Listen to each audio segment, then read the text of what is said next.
Zdravo ljudi, dobrodošli u moj novi video. Danas pričamo o 5 činjenica koje treba da znate u vezi sa ishranom. Pa da počnemo.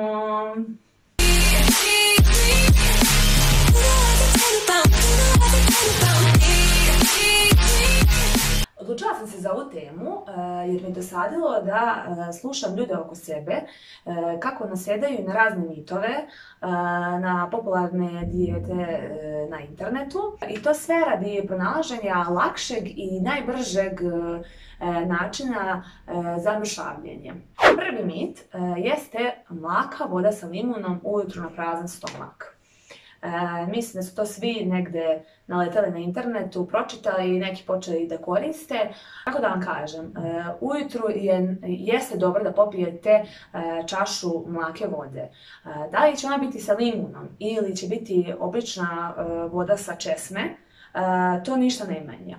Tako da, taj mit, to je ogroman mit kako pomaže za mršavljenje, za probavu, ne znam ti ja šta sve su napisali. Znači, preporučujem da prvo kad ustanete popijete čašu mlake vode, ne hladne, nego mlake.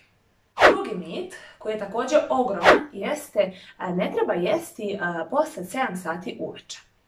Kalorije ne znaju koje je doba dana. Kalorijski balans je taj koji utiče na gojenje ili mršavljenje. Drugo, kako ovo pravilo može da važi isto za nekoga koji ide da spava u 9 sati i za nekoga koji ide da spava u 11 sati. Što znači da je tajming obroka zanemarljiv ukoliko ste u kalorijskom balansu. Treći mit, meso i krompir ne treba kombinovati u istom obroku. Ovako, mi imamo 3 makronutrijenta, proteine, masti i ugljene hidrate. Sva 3 su jednako važna. Znači, nijedan nije važniji od drugog, niti jedan može da se izbaci. Sva 3 su jako važne.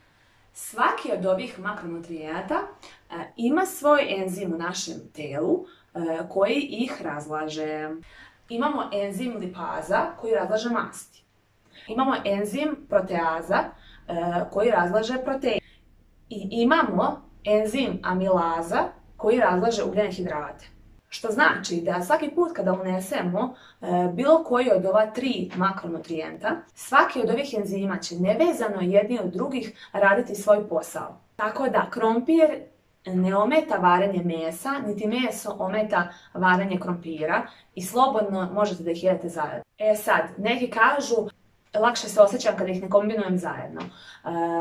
Uopšte nije u tome stvar. Stvar je u tome što unesete manje kalorija i samim tim se lakše osjećate.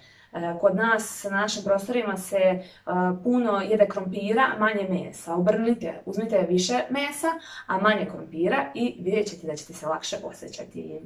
Četvrti mit jeste da voće ne treba jesti uveče, kao ni ugljene hidrate, jer ukoliko budete jeli ugljene hidrate uveče, sve će da se pretvori u salo. I ja tu opet ponavljam, kao papagaj, ukupni dnevni unos, znači ukupan unos kalorija tokom cijelog dana je najbitniji.